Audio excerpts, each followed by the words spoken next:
so we have plenty of time. So this is the diagram. I think most of you got it. For the sake of this, I've drawn a straight line because, as one of you guys just mentioned, it is a spring. You can consider ideal situation the same if it was a gas, but nothing in life is ever ideal. So when you're drawing it, you've got a curve. But for this case, it's drawn like that because you can think about calculating the area under that curve. Now, all good? I think most of you guys got that. Next part, calculate the work done by the gas. Actually, I'm just going to go over it and let you see the equations. Feel free to write it down. I'm going to go a bit slower for this one because I want you guys to actually write it down. And then if you don't, it involves quite a few steps in the integration part. I want you guys to go and do it and look at it later. So, your volume work equals the V2 over V1 PdV, right? Everyone knows that. But in this case, your volume work equals P external plus K over A squared V minus V1. Right? That's what you're integrating this time. Fun, right? I'm not going to go through all the steps. I'm just going to give you the answers, and then you can use the product rule to integrate, or any other methodology you guys know and want to use. But I think most of you have used the product rule. Yeah. Set 1 to U, integrate. Yeah. All right. So if you integrate the first part, you'll get volume work equals negative P external V2 minus V1 plus K over A squared V1 V2 multiplied by V2 minus V1. So the change in your volume multiplied by your first product. And then you need to integrate with respect to the last part. So your final integral product will become volume work equals minus P external V2 minus V1 plus K over A2 V1 V2 minus V1 minus K over A2 1 over 2 V2 squared minus V1 squared. Now, I know it's quite nasty, and I'll get to the final answer and you'll actually see how it relates to the original graph, but these are the various steps of it. Yeah. You're effectively calculating the area under the graph. And as I mentioned, this is probably as hard a question as you can possibly get for this. Maybe later on. But it's good to solve it mathematically. Everyone got that? Product rule. So if you substitute, I had to take a picture of that, K over A squared equals P2 minus P external over V2 minus V1, you can get rid of K over A squared because you don't know K over A squared. If you remember, we don't know area and we don't know the constant, so we need to get rid of it. Hence, your new volume work becomes negative P external V2 minus V1 plus P2 minus P external V1 P2 minus Px a half multiply a half by V2 minus V1. Right. So your linear equation, and also does that seem familiar? So you have your linear, you have equation for your line, and you have an equation for something else. I think trapezoid.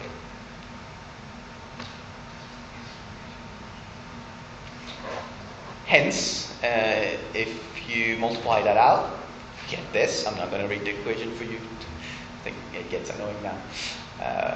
I'll let you guys just look through it. Again, video will be up. I'll put it up in an hour or so.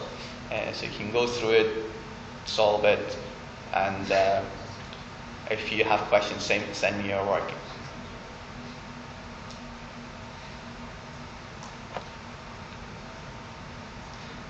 If you simplify it a little more, you get P external, negative P external V2 minus V1. It goes on for a bit. Minus a half P2 V2 minus V1 plus a half Px V2 minus V1. This is the kind of thing you would have done in mechanical engineering forever if you studied that, so you made good choices. If you simplify that, you get volume work equals negative a half P external plus P2 V2 multiplied by V2 minus V1. So that's your whole again your whole relationship in regard to trapezoid, the area under the graph. Does that equation seem familiar? Hence, when you solve for that, you get negative 70 kilojoules. Yeah? Fun stuff, right?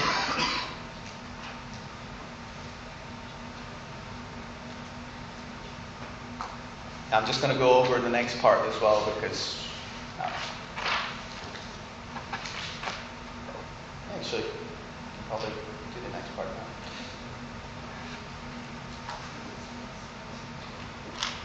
I'll go over the next part because we're running out of time, so you can go over it later. And I want you guys to try the other equation. So, question 6. Same as the previous problem, but with initial state 0.2 meters cubed. The pressure is 0.3 megapascal, so you have a new P1. And you have a new initial state. This is not atmospheric anymore. And you have a final state of half a cubic meter and 0.6 megapascals, your new pressure. First, we need to describe the state of the spring at the initial state of the system. Now, you've seen the previous equation, but it's you can put it quite simply.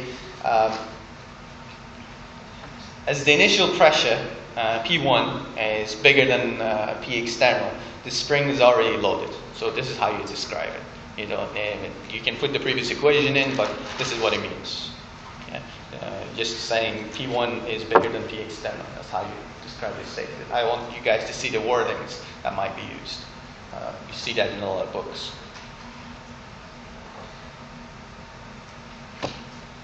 Now, derive an equation for the pressure in the cylinder as a function of volume. I'm going to give you 2 minutes to think about it.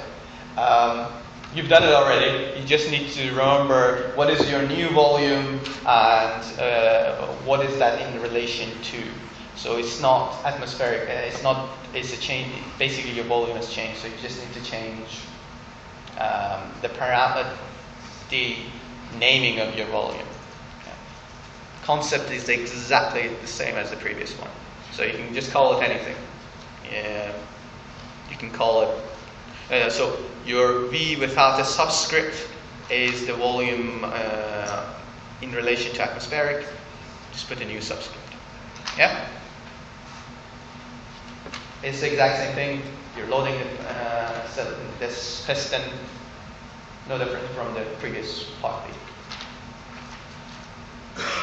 2 minutes to think about it so you can get slightly.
So using the previous method again, F of gas equals F of all external PA equals P external area plus the force of the spring.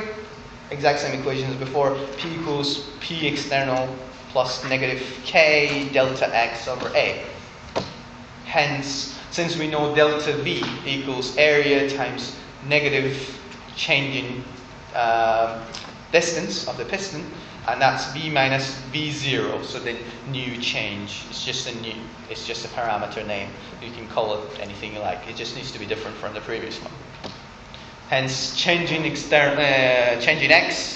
equals V minus V0 over area, if you rearrange that equation, and where V0 equals 0 spring elongation, so the initial.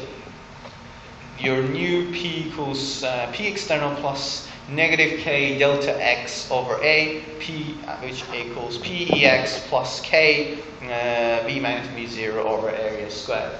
Previous equation. Just new subscript for V to describe the new position. So you drive an equation every time you want to calculate something new. So it's not a standard equation. All good?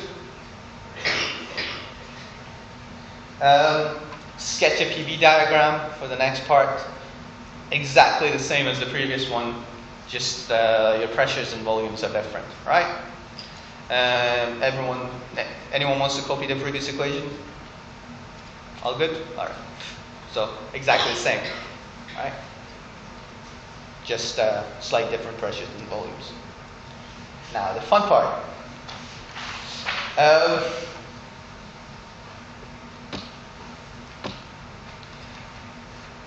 Write down the equation for the explicit pressure 1 and pressure 2. So that's exactly the same as the previous part, so that's slightly less one part.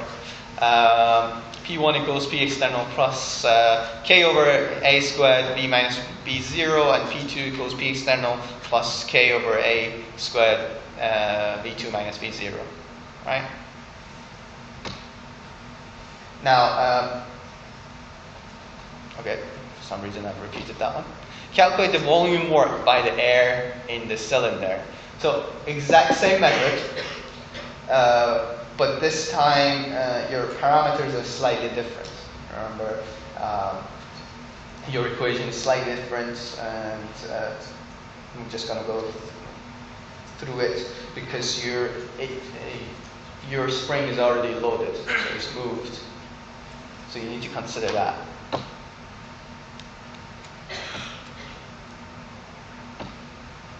Right? This follows the previous part. So volume work equals negative Px V2 minus V1 plus K over A squared V0 V2 V1 minus K over A squared 1 over V2 minus V1. Right? Now, this time you have two equations to plug in. Substitute for K over A squared. You have K over A squared equals P2 minus P external V2 minus V1, V0. But you have V2 minus V1 and then V2 minus V0 to substitute. So they won't cancel out. So you need to put these two equations in twice. So P2 minus P1 equals K over A squared V2 minus V1. And K over A squared P2 minus P1 over V2 minus V1. That's basically rearranged. And you substitute these into volume work equals negative PEX V2 minus V1 plus K over A squared V0 multiplied by V2 minus V1 minus K over A squared 1 over 2 V2 squared minus V1 squared. Now I'm just going to go over this quickly. You've got the video. I want you to go through it. It will take too much time, and I want to move on with the tutorials, but we can come back to this. Yeah. So if you're not following it completely, just for you to see it first time. So volume work equals negative Px V2 minus V1 plus P2 minus P1 multiplied by V0 minus P2 minus P1 half V2 plus V1. It seems to be following the same pattern, right? getting to the trapezoid again. If you simplify that a little more, you get negative px v2 minus v1 minus p2 p1, so your new pressure changes. A half v2 minus v1 minus 2 volume 0, your initial volume, when there is no force on the spring.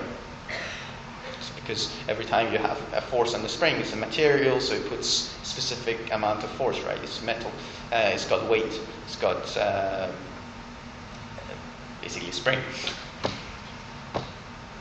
To replace V0, we can use any of the two equations here, rearrange for V0, and you get volume work equals negative px v2 minus v1 minus p2 minus p1 half v2 minus v1, and if you plug that in, you get a ridiculously long equation, but you can simplify that to negative, actually let me put that a little bit more time on that. I want that to report, hopefully.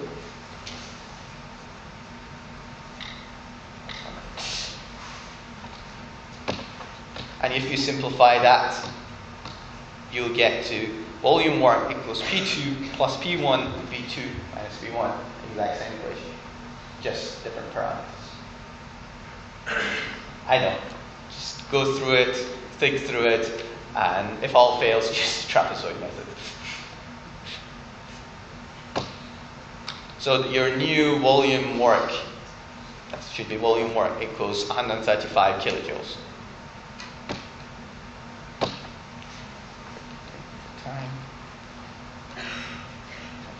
Calculate the work done on the surrounding gas. So your external pressure is not really changing, right? It's atmospheric again. So consider the gas surrounding the device as the system. The universe is your system, so your P external is constant because the system is too large, as in question 4. Too much change. So volume work equation, you know your P external V2 minus V1. You plug that in, that's quite easy because it's the change in volume of the universe, and you're just changing, there is no pressure change, and change in volume is 0.2 minus 0.5 meters cubed. And you remember why, from question 4, you went through the calculations why it's isobaric and isothermal, the universe. So calculate the work done on the spring. The work done on the spring is the change in work. So the amount of work done on the atmosphere minus the, plus the, so it's the work done on the atmosphere plus the work done on the spring, and you know the work done in the gas cylinder minus the work done on the entire world. So 135 kilojoules minus 30 kilojoules equals 105 kilojoules. Yeah. This one you really need to go through. That's why it's quite important for me to put the video up. I want you to go through the calculations, think about it, and most of you will get it, some might not in the end. It takes a lot of time. Yeah? You want to try this. It's a lot easier than the previous two questions. So on the moon, a projectile is shot vertically up into the vacuum. The initial velocity of the projectile is 50 meters per second. Calculate the maximum altitude the projectile will attain. So remember, the total energy equals kinetic energy plus the potential energy. And the answer you're looking for is 771.6 meters. I'm going to give you 5 minutes to do that. I think most of you remember MGH and